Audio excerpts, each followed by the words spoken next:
Hi everyone, it's Darlene. Welcome to my card video. This week I used some Copic markers for these flowers.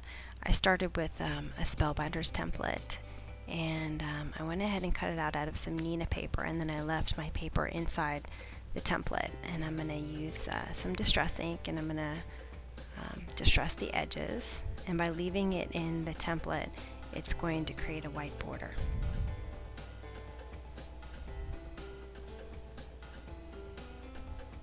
Next I'm going to take this Stampin' Up! Set called Summer Solstice, and I'm going to use some Memento Tuxedo black ink because I'm going to be using Copic markers.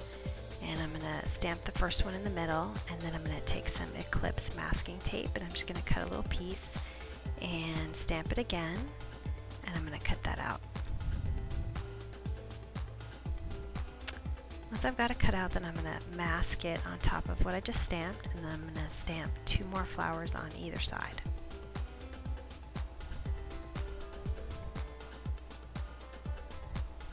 And now you can see it looks like those flowers are behind the middle flower.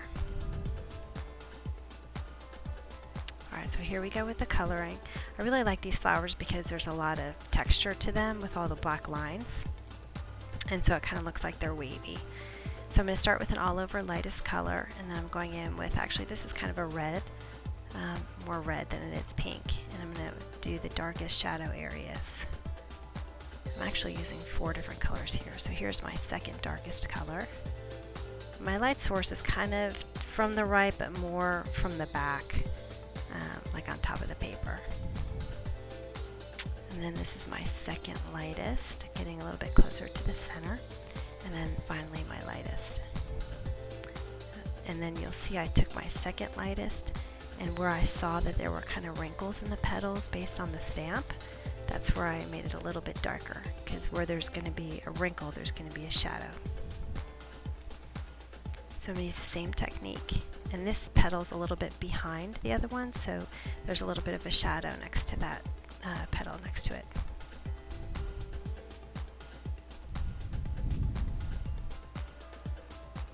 Okay, and then I moved down to one that had a little more wrinkle in it so you could see the technique a little better. So I'm going to do this all over lightest color, and then I'm going to take the red, and again this petal's a little bit behind, so there's going to be a little shadow there.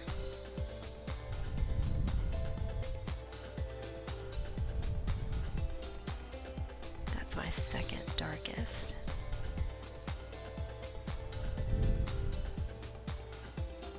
Once I'm done, I'm going to take that second darkest again, and see where that wrinkle is right there. I'm going to darken it up because there would be a shadow if there was a wrinkle in the petal. So I'm going to do this for the whole flower, and then I decided I wanted a little bit light, more light tones. So I took a white Prismacolor colored pencil and very, very lightly, because you don't want too much, went over the areas that the light would hit. I took some yellow and just colored in the middle, and so I'm going to do this for all 3 flowers. Now I'm going in with kind of a brownish red. I think it's R89, and I'm going to create a shadow behind the middle flower. And then I'm going to go in with that second darkest one. I can't remember, I think it was R83. I'll have to have it on my block, but and so I blended that out a little bit. And then I actually went back in later and realized that where the masking tape kind of left a gap, I shouldn't have colored that in red, and so I went back in and colored it black and yellow, and so that's why you see in the photo it's just a little bit different. Alright, so now I'm putting it back into the template so I can draw the stems, and because I want to keep that white border just white. So I used 2 different greens here. Here's my lightest green, and then my dark one, which is pretty close in color, and the area is just so small that there really wasn't a whole lot of blending going on.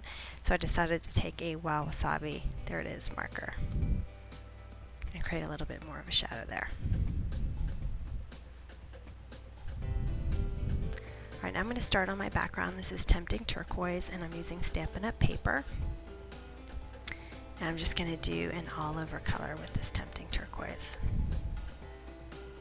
This is the en français, I'm not sure I can say it right, stamp set. It's French, and I used color box chalk ink, and I took a baby wipe after I inked it up, and I wiped all of it off. Well, not really off, but you can see I'm doing it again there, and see I'm just wiping the whole thing.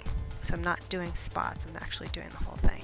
And so I marked where my other one left off so I can get it to match up. And it's not going to be exact, but once I put the flowers in the middle, you really can't tell.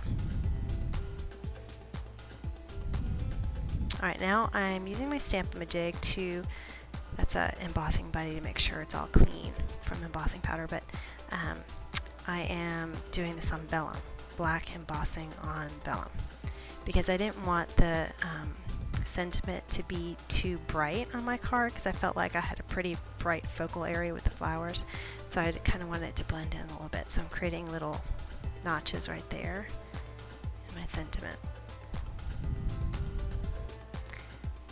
So anyway, I'm going to adhere it with some foam adhesive first. And then I'm going to take my sentiment and I'm going to use some glue dots. And I'm going to strategically place these dots because the vellum you can see through. So you'll be able to see these dots. And so I'm going to fold it over twice. See, once and again. So I folded it twice and I'm going to put it on both sides. Put this sentiment on top, and then I'm going to cover my glue dots with some gems.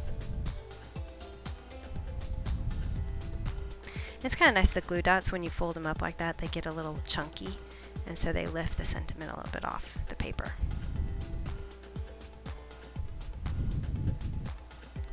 Alright, now I'm going to adhere this to just 4 1/4 by 5 1/2 folded cardstock. And that's it. I hope you enjoyed it, and I'll see you next week. Thanks for watching.